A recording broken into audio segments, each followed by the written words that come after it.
तो जय हिंद दोस्तों, एक बार फिर से स्वागत है आप सभी का आपके अपने YouTube channel study and success पर। तो दोस्तों भाई, उम्मीद करता हूँ आप सभी की तैयारी ज़ोरों शोरों से चल रही होगी, क्योंकि भाई अभी आपका एडमिट कार्ड भी आ चुका है। किसका कहाँ पर है, कौन सी शिफ्ट के अंदर है, सारी कुछ डिटेल आ चुकी है भाई। ठीक है भाई, तो अब मैं उम्मीद करता हूँ सभी से कि आप सभी का सिलेबस कंप्लीट हो चुका होगा और आप प्रैक्टिस के ऊपर लगे होंगे। हम बात कर रहे थे जो सीईटी का एग्ज़ाम हुआ था उसके अंदर जो आए हुए क्वेश्चन हैं, जो 5, 11, 22 के मॉर्निंग शिफ्ट की कर लिए थे, आज करेंगे हम इवनिंग शिफ्ट के। भाई ये वाले मैं क्यों करवा रहा हूँ, क्योंकि ये वाला पेपर जो सीईटी सी ग्रुप का था वो भी एनटीए ने लिया था, और जो डी ग्रुप का है वो भी एनटीए ही कंडक्ट करवाने वाली है, और हो सकता है ये क्वेश्चन रिपीट हो जाए भाई। ठीक है, फर्स्ट क्वेश्चन क्या कहता है भाई, एक प्लाट को 18,700 में बेचने पर इसके मालिक को 15% की हानि होती है। यदि 15% लाभ चाहता है तो वो प्लाट को कितने रुपए में बेचे, ये पूछा हुआ भाई। 18,700 रुपये में बेचा है, ये उसका क्या है, सेलिंग प्राइस। ठीक है, और वो कितना क्या हुआ, उसको हानि हुई है कितने परसेंट, 15%। ठीक है, और चाहता क्या है वो, 15% लाभ। बस भाई इसको सोल्व कर दो, आपका आंसर आ जाएगा। जो सेलिंग प्राइस है वो कितना है, 18,700। अब इसको घटाओगे तो कितना आएगा, 18,785, और इसके अंदर 115, ये हो गया भाई। ठीक है, अब ये देखो 5 से कट रहे हैं क्या, हाँ बिल्कुल कट रहे हैं भाई। इसको 5 से काटोगे तो कितना आएगा, 17×5 = 85 भाई, और इसको 5 से काटोगे तो कितना आएगा, 5 एकम 5 दूनी 10, 21 पंजा 5 दूनी 10 और 5 दिए 15 भाई। ठीक है, ये आ गया। अब इसको यहाँ से काटोगे तो कितना आएगा, 17 एकम 17, कितना बच गया, 1 7, 17 एकम 17 और 2 0। ठीक है भाई, ये आ गया। अब इन दोनों की मल्टीप्लाई करवा दो, 23 की और 11 की मल्टीप्लाई करवानी है, तो आप कभी भी मल्टीप्लाई करने की जरूरत नहीं पड़ती, ऐसे जोड़ दिया करो, बस एक छोड़ के आगे जोड़ दिया करो। 3, 5 और 2, और पीछे 2 0 थी, ये 2 0 लगा दिया। ठीक है, अगर वो मालिक है 25,300 रुपये में उस प्लाट को बेचेगा तो उसे कितने रुपए के, कितने परसेंट का लाभ होगा, 15% का लाभ होगा। और उसने 18,700 का बेचा है तो उसने कितना हुआ है, 15% की हानि हुई भाई। ठीक है, एक ही क्वेश्चन आया हुआ था। ठीक है, तो भाई नेक्स्ट क्वेश्चन क्या कहता है, यदि P एक अभाज्य संख्या है, P एक क्या दे रखी है, अभाज्य संख्या, यानी कि प्राइम नंबर दे रखी है, तो P और P+1 का एलसीएम कितना होगा। P और P+1 का एलसीएम देखो, जैसे 5 एक प्राइम नंबर है, 5 के अंदर 1 जोड़ दो, कितना हो गया, 6, और इन दोनों का एलसीएम निकालोगे तो कितना होगा, 5 6 का 30 ही होगा ना, दोनों की मल्टीप्लाई ही होगी। ठीक है, तो यहां पर भी ऐसा ही हो जाएगा, P इंटू में P+1, इसका क्या हो जाएगा, एलसीएम भाई। ये आसान सा क्वेश्चन आया हुआ था भाई। ठीक है, 20% मिश्रण की 8 लीटर मात्रा में शुद्ध तेजाब की मात्रा कितनी होगी भाई। 8 का 20% शुद्ध तेजाब निकल आएगा भाई, 20 पंजा। ठीक है, तो इसको काटो कितना आएगा, 5 एकम 5। ठीक है, और कितना बच गया, फिर 3 बच गया और 0, 5 6 का 30, ये कितना आ गया, 1.6 लीटर है जो मिश्रण है, कुल मिश्रण 8 लीटर का, उसके अंदर 1.6 शुद्ध तेजाब होगा भाई। ठीक है, ये छोटा सा क्वेश्चन था भाई, बिल्कुल एक लाइन के क्वेश्चन आए हुए हैं, घबराने की जरूरत नहीं है, और सी का था ये पेपर, ग्रुप डी का और भी आसान मिलेगा, आप टेंशन मत लो। ठीक है, तो भाई नेक्स्ट क्वेश्चन क्या कहता है, एक खंबे का 4/7 भाग मिट्टी के अंदर दबा हुआ है। 4/7 क्या है, मिट्टी के अंदर दबा हुआ भाग है। ठीक है, इसका 1/3 भाग बाहर निकालने पर मिट्टी में 250 सेंटीमीटर लंबा खंबा ही दबा रह जाता है। मतलब क्या है, इतना दबा हुआ था खंबा मिट्टी के अंदर, उसमें से 1/3 भाग बाहर निकाल दिया, फिर भी उसके अंदर 250 सेंटीमीटर है शायद, हाँ 250 सेंटीमीटर क्या है मिट्टी के अंदर रह गया है। इतना दबा हुआ था, इसमें से इतना और ऊपर निकाल दिया तो इतने सेंटीमीटर बच गया। तो उसने पूछा कि खंबे की कुल लंबाई कितनी थी, इसको घटाओगे तो कितना आएगा, एलसीएम कितना आ गया 21 और 4 दिए 12, 7 एकम 7, 5/21। ठीक है, जो बच गया ना जो मिट्टी के अंदर है वो कितना बच गया, 5/21 बचा है, 5/21 और इसकी वैल्यू कितनी दे रखी है 250। ठीक है, इसको सोल्व करो, 5 पंजू 25 और 21 पंजा 105, 105 इतने सेंटीमीटर का वो क्या था, खंबा था भाई। ठीक है, ये छोटा क्वेश्चन आया हुआ था भाई। ठीक है, उम्मीद करता हूँ समझ पा रहे होंगे भाई। प्रैक्टिस के ऊपर बहुत ज़्यादा ध्यान देना आप लोगों ने, तभी आपका टाइम बच पाएगा भाई पेपर के अंदर। क्यों, तो भाई नेक्स्ट क्वेश्चन क्या है, कोई राशि 5% साधारण ब्याज की दर से 4 वर्षों में 504 हो जाती है, यही धनराशि 10% वार्षिक ब्याज की दर से 2.5 वर्षों में कितनी हो जाएगी। बहुत आसान क्वेश्चन दे रखा है भाई। 5% तो क्या दे रखा है, रेट दे रखा है, और टाइम कितना दे रखा है 4, और साथ में कितना दे रखा है, कितनी हो जाती है, ए कितना दे रखा है 504। ठीक है, पी मान करके चल लो भाई, पी को एक्स मान लिया हमने। ठीक है, साधारण ब्याज का फार्मूला क्या होता है, मूलधन गुणा में दर कितनी है, दर गुणा में समय कितना है 4/100, और यहाँ पर ए दे रखा है। एसआई कैसे निकालते हैं, ए किसके बराबर होता है, एसआई प्लस में पी, और एसआई निकालना है, एसआई किसके बराबर हो गया, ए माइनस में पी, और यहाँ पर पी क्या माना हमने, एक्स माना है, और ए कितना है 504, 504 माइनस में एक्स बराबर है 20। ठीक है भाई, ये साधारण ब्याज का निकल गया। तो अब इसका क्या निकालें, कैंसिल आउट करो भाई, 5 चौका 20 और 20 पंजा 100, इसकी इधर मल्टीप्लाई करवा दो, इधर मल्टीप्लाई करवा दो, 5 चौका 20 5 पंजू 25 माइनस में 5x बराबर है x, ये इधर चली जाएगी, किसके हो गई प्लस के 5 और 1 6x, और इधर कितना हो गया 25 और 20। ठीक है, इसको इधर काटोगे तो कितना आएगा, 6 चुका 24, 1 और 2 6 दूनी 12 20, x की वैल्यू कितनी आ गई 420, यानी कि मूलधन क्या था उसका 420 था। और फिर उसने पूछा क्या है 10% वार्षिक ब्याज की दर से 2.5 वर्षों में कितनी हो जाएगी। ठीक है, इसका मतलब ए पूछा उसने। अभी निकालो साधारण ब्याज, ब्याज निकालो, 420 है, मूलधन गुणा में दर गुणा में समय क्या कहता है, समय कितना दे रहे हो 2.5 वर्ष, 2 दूनी 4 1 5/2, 2.5 ऐसे दे रखा, 2 सही, 2 दूनी 4 और 1 5, 5/2, यही हमने यहाँ पे लिखा है बटे में 100, 21 पंजा 105, ये क्या आ गया ऐसा ही आ गया भाई। और P कितना दे रखा था अभी जो निकाला था 420, और A कितना आ गया आपके पास, इसको जोड़ दो 5 2 और 5, 525 उसका क्या आ गया A, यानी कि मिश्र धन आ गया भाई। ठीक है, एक ये बिल्कुल आसान सा क्वेश्चन दे रखा था भाई।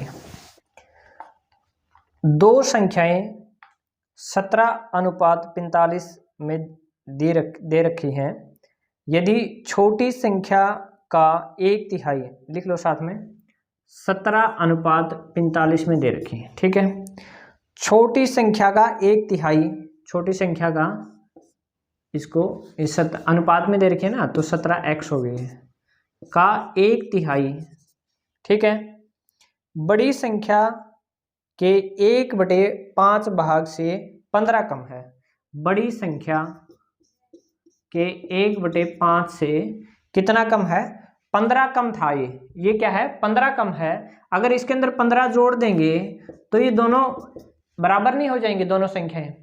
ये क्या कहता है, जो छोटी संख्या का 1/3 भाग है वो बड़ी संख्या के 1/5 भाग से 15 कम था, 15 कम था तो 15 इसके अंदर जोड़ दिए तो दोनों संख्याएं क्या हो जाएंगी, बराबर हो जाएंगी। इक्वेशन बराबर पुट कर दो, कितना हो गया 17x प्लस में इसको इधर एलसीएम ले लिया तो 15 3 45/3 बराबर है 9 × 45 9x। ठीक है, ये इधर चला जाएगा 9 × 27। ठीक है, ये बच गया हमारे पास। इसको इधर लेके आओ तो कितना बच गया 10x और इधर कितने हो गए 45, तो इधर लेके आओगे तो कितना हो गया 4.5। किसकी वैल्यू आई है, ये x की वैल्यू आ गई। x बराबर 4.5 या फिर इसको क्या लिख सकते हैं 4/10। ये इधर लेके आते तो ये कितना हो गया 9 × 45 और 2, यानी कि 9/2 भी इसको हम लिख सकते हैं। ठीक है, हमें निकालना क्या था, छोटी संख्या बतानी है। तो छोटी संख्या का अनुपात कितना था, ये अनुपात में दे रखे थे, तो साथ में क्या है x की जगह कितना पुट करना है 9/2, इसको 9/2 पुट कर देना आपको। ठीक है, 17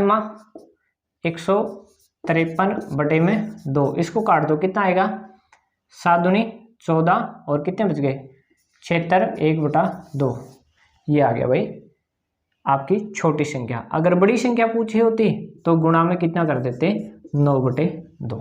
ठीक है भाई, ये आपका एक छोटा सा लिटिल सा क्वेश्चन था। ठीक है भाई, तो नेक्स्ट क्वेश्चन क्या है भाई,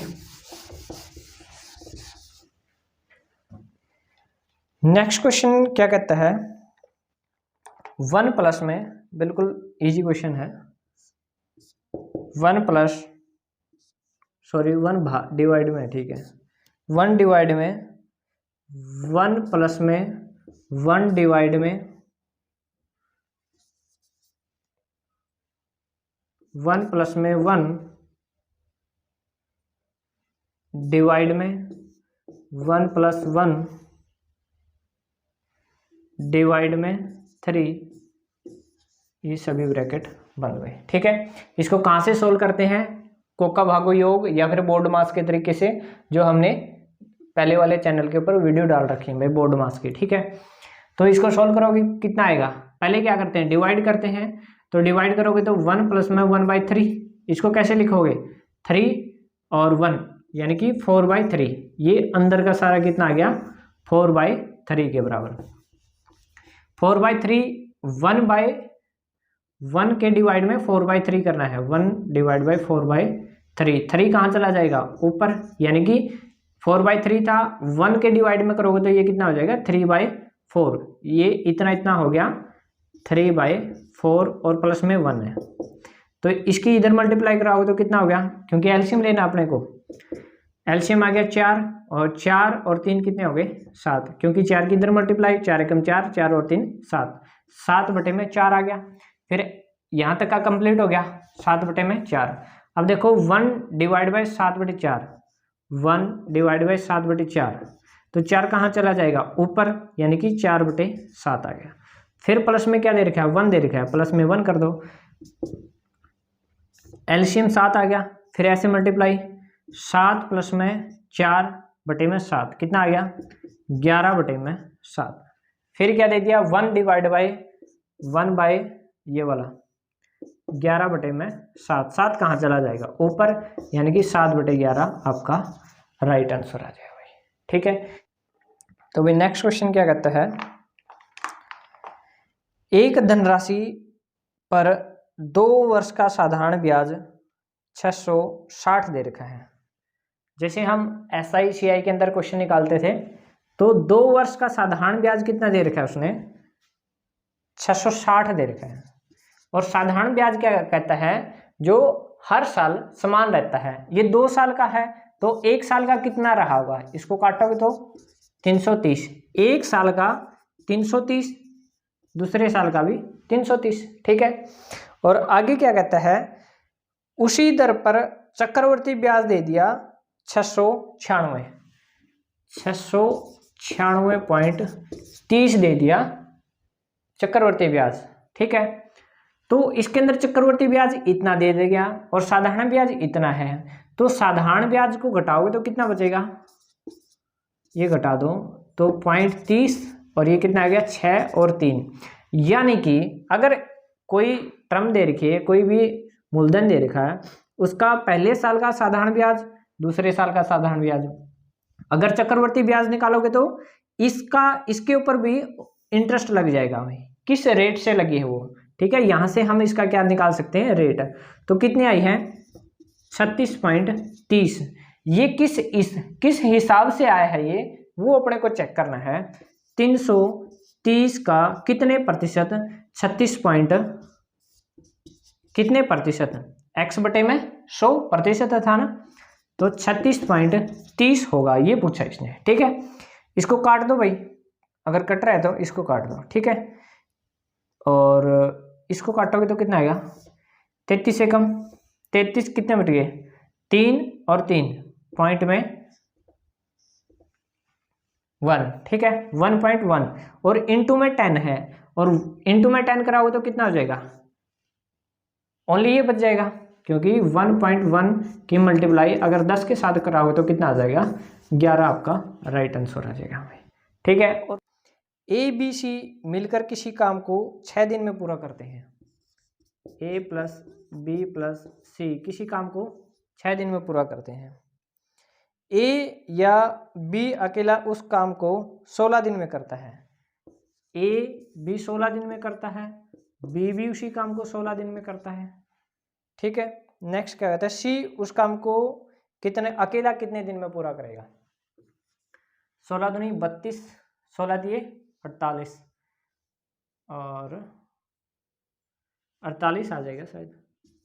ठीक है, और 6 8 48, ये इसकी क्या एफिशिएंसी निकाल दो, 16 दिए 48 3। ठीक है भाई, तो भाई उसकी एफिशिएंसी कितनी है, अगर ये तीनों एक साथ में काम करते हैं तो एक दिन में 8 काम कर देते हैं, टोटल काम है 48।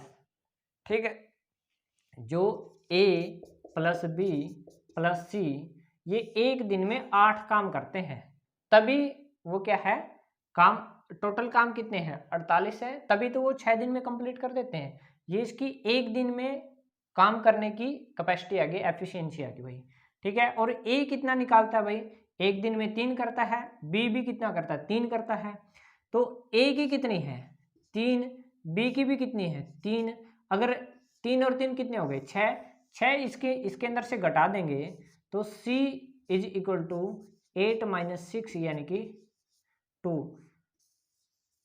C क्या है, C अकेला एक दिन में 2 ही काम कर पाएगा, क्योंकि हमने A और B की जो एफिशिएंसी थी उसको घटा दिया, बच गया क्या C कितना करेगा, एक दिन में 2 काम करता है, और टोटल काम कितने हैं 48 बटे में 2, और 24 दूनी 48, 24 दिन में C अकेले उस काम को कंप्लीट कर देगा भाई। ठीक है, एक ये क्वेश्चन था भाई आपका।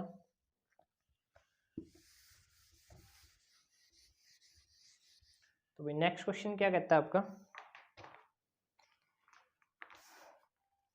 एक घनाभाकार ठोस का आयतन दे रखा है, घनाभ दे रखा है आपके पास,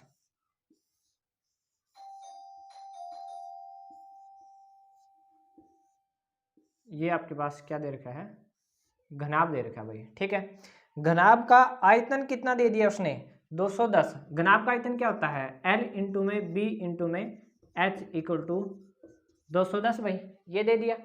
और उसके बाद उसने क्या कहा है, उसका अक्षेत्रफल दे दिया 214। अक्षेत्रफल का फार्मूला क्या होता है 2 × में LB प्लस में BH और प्लस में HL = कितना दे दिया 214 दे रखा भाई। ठीक है, नेक्स्ट क्या कहता है वो, तो इसके आधार का अक्षेत्रफल 42 दे रखा है। आधार क्या है, ये घनाभ दे रखा है, आधार कौन सा होगा, जो इसके नीचे का एरिया होगा, नीचे वाली जगह ये वाली है, तो इसके अंदर लेंथ एक तो होगी लेंथ, एक होगी ब्रेथ, इसका एरिया, तो नीचे वाला क्या हो गया एक प्रकार से छोटी एक आयत होगी, और आयत का क्षेत्रफल क्या होता है L × में B होता है, जो कितना दे रखा है इसने 42 दे रखा भाई।